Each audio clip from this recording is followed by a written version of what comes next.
kau hanya memikirkan satu peraturan penting? Kenapa kau lakukan hari ini kalau kau bisa melakukannya besok? Hahaha. Bercanda, bercanda.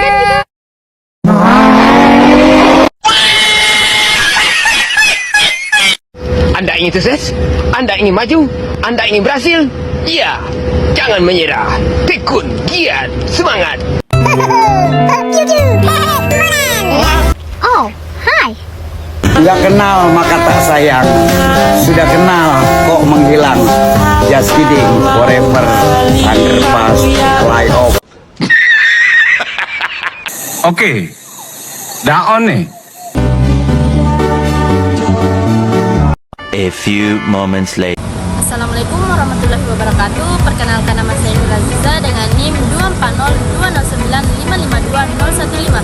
Saya merupakan mahasiswa dari Fakultas Teknik Program Studi Pendidikan Teknik Informatika dan Komputer Universitas Negeri Makassar. Pada video pembelajaran kali ini, saya akan menjelaskan 6 materi dari mata kuliah pengantar pendidikan yang diajarkan oleh Bapak Usman SPD MPD PhD. Adapun materi pertama yaitu hakikat manusia dan pendidikan. Hakikat manusia adalah makhluk ciptaan Tuhan yang diberkahi akal, hati dan jasmani, sehingga memiliki potensi untuk berkembang secara individu maupun sosial. Dengan akalnya, manusia mampu berpikir kritis dan mencari makna hidup, sedangkan dimensi spiritualnya mendorong hubungan dengan Sang Pencipta. Sebagai makhluk dinamis, manusia terus berkembang secara fisik, intelektual, emosional, dan moral.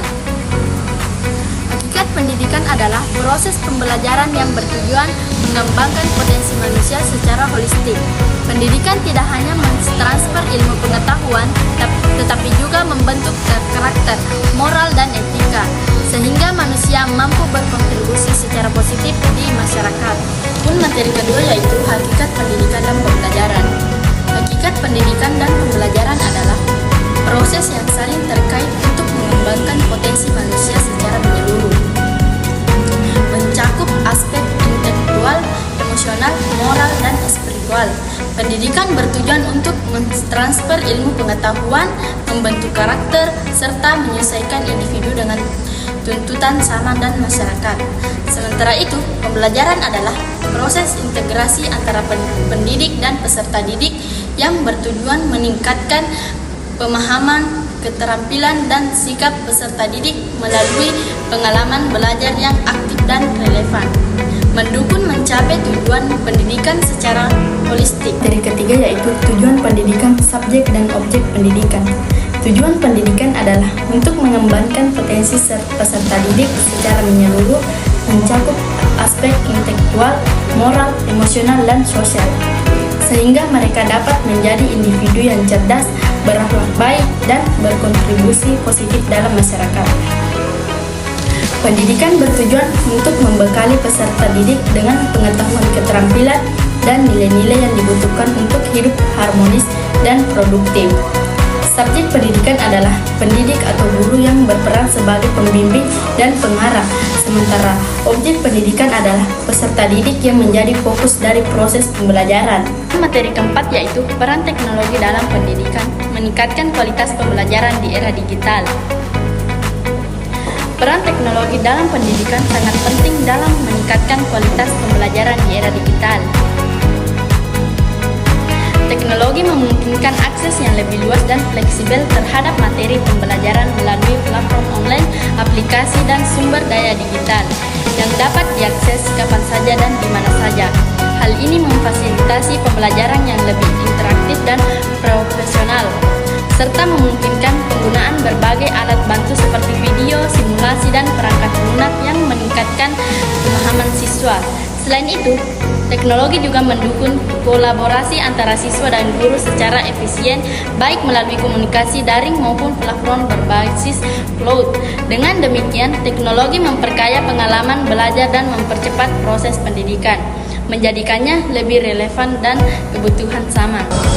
Materi kelima yaitu penerapan teori belajar konstruktif dalam pendidikan.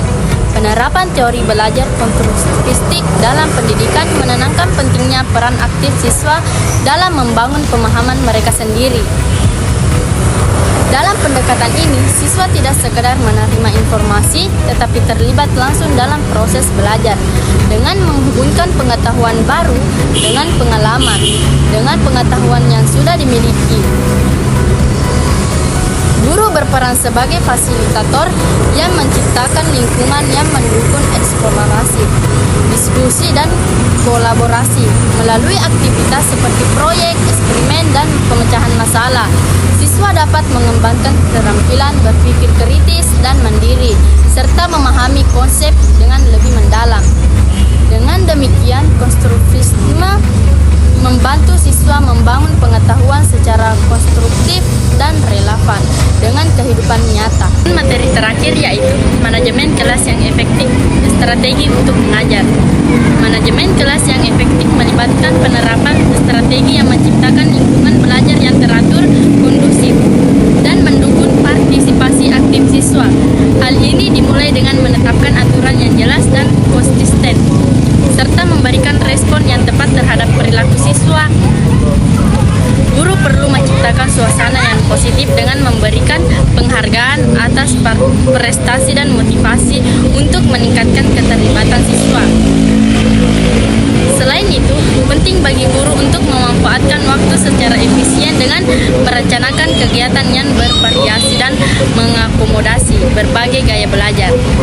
Dengan komunikasi yang baik, pengelolaan aktivitas yang jelas, dan pengaturan kelas yang berstruktur, guru dapat memastikan proses belajar berjalan lancar dan mencapai tujuan pelajaran yang diinginkan. Sekian dari video pembelajaran saya. Jika ada kesalahan, mohon dimaafkan. Wabillahi taufiq wal hidayah. Wassalamualaikum warahmatullahi wabarakatuh.